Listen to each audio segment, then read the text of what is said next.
여러분, 우리가 원래 미국이요. 미국이 우리를 방어선으로 생각하지 않았었던 건 알고 있잖아요. 우리 모두가 에치슨 라인 그래가지고요. 그게 여러 가지가 나오는데, 미국은요, 기본적으로 경계선을 어디로 생각을 하냐면, 바다를 중심으로 경계선을 만드는 나라예요.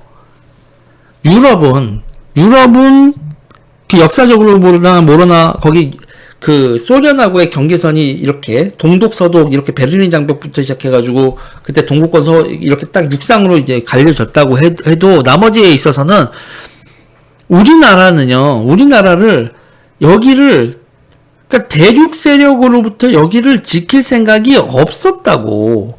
에치슨 라인 그릴 때만 해도. 근데 그러니까 이렇게 생각을 하시면 돼요. 그러니까 깔때기 있죠.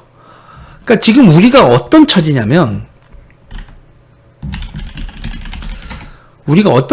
말이죠. 이걸 이렇게 보시면 돼요. 깔때기 있잖아요. 깔때기에 이렇게 물이 이렇게 흘러가는데 이렇게 좁아져요. 좁아지면 거기에 엄청난 하중이 걸리잖아요. 그러니까 우리의 지정학적 위치를 이렇게 생각하시면 돼요. 대륙의 깔때기. 그냥 지도를 보시면 느낌이 나와요, 여러분. 그냥 이걸 여기가 이렇게 러시아와 중국이 커다란 물이라고 생각을 하고, 여기가 우리나라 이들의 권력이 러시아와 중국의 힘이 투사가 된다고 생각을 해보세요. 이 투사가 돼서 구멍을 찾아서 이렇게 쫙 물이 뿌려진다고 할 때 대한민국이란 땅이 이 대륙의 힘이 이렇게 응집돼서 분출되는, 이게 여기에 구멍이 하나가 나 있다면, 여기를 어느 정도의 하방 압력이 가해질지.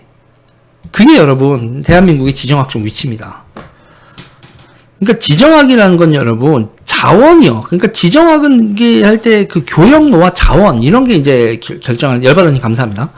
그런 걸 하는데, 우리는 자원 때문에 지정학적으로도 모두 아니고, 그냥, 대양 세력과 해양 세력이 만나는 곳 이렇게 보통 표현을 하는데, 그 중에서도 중국이 없었을 때는 모르겠는데 중국이 공산화된 1949년 이후에는 중국의 힘이 커지거나 러시아의 힘이 커지거나 대륙 세력의 힘이 커질 때마다 여기는요. 그리고 이게 어떤 문제가 뭐냐면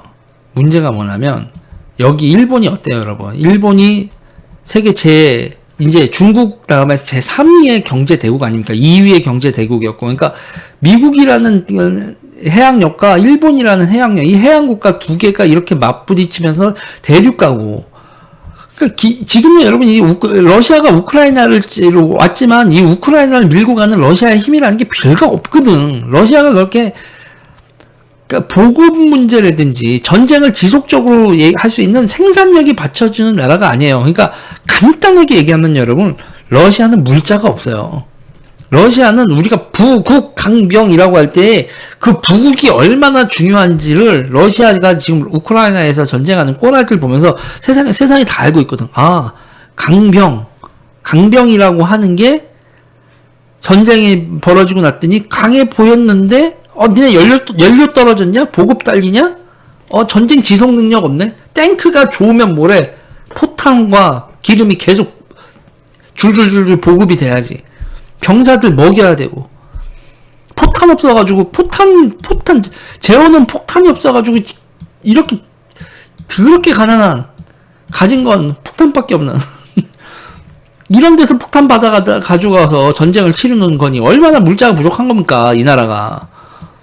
그런데 문제는 어느 나라가 여러분 생산력이 전 세계에서 지금 산업 생산력으로 보면 미국을 앞질렀다는 거 아닙니까? 양으로 보면 질에서는 어떨지 모르지만 양에서는 여기 석유화학 공업이나 뭐 기타 등등 생각해. 이 나라가 만약에 전쟁을 치르게 된다고 하면 러시아하고 전쟁 지성 능력 자체가 현재로서는 다르죠. 자원을 얼마나 재워놨는지 모르지만.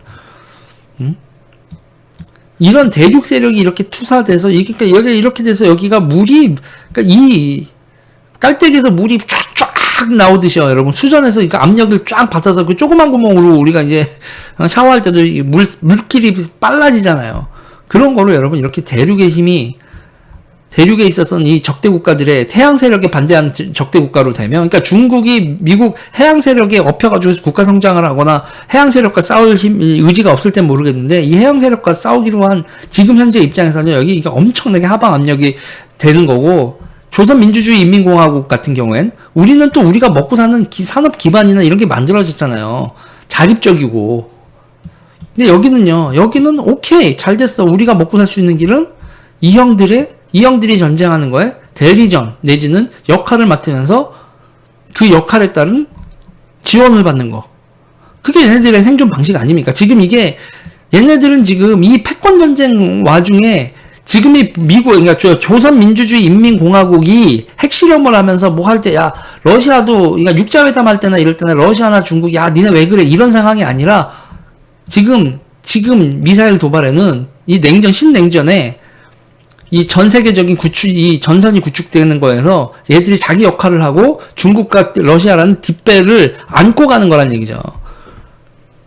그러니까 지금 미사일 도발이 정말 다른 게 있다면, 여러분, 다른 게 있다면 뭐냐면 냉전의 컴백과 함께 우리의 휴전선 북쪽에 북한만 있는 게 아닌 상황이 컴백하고 있다는 거라고요. 여러분, 저 어렸을 때 있잖아요. 저 어렸을 때 휴전선 되게 무서웠단 말이에요. 여러분들 어렸을 때, 저 어렸을 때요. 왜? 우리는 휴전선 북쪽에 북한만 있지 않고 중국과 러시아가, 소련이 있다는 걸 알고 컸어. 그런데 1990년대 이후에 북한이 불쌍해 보였던 이유는 소련과 중국이란 뒷배가 없기 때문이었는데, 지금 미사일 훈련과 기타 등등은 그냥 북한의 생존 전략이 아니라 신냉전 전략의 일환이란 말이에요. 중국과 러시아랑 짱 먹은. 한국전쟁이 여러분 북한 혼자 일으킨 전쟁이 아니잖아요. 그러니까 대륙 세력과 손잡은 북한의 재림이라고요. 지금 상황은. 그러니까 훨씬 더 심각한 거야. 그냥 북한이 저런다가 아니라 북한과 저쪽 진영이 도발을 하고 있는 거예요. 살벌한 상황입니다. 살벌한 상황.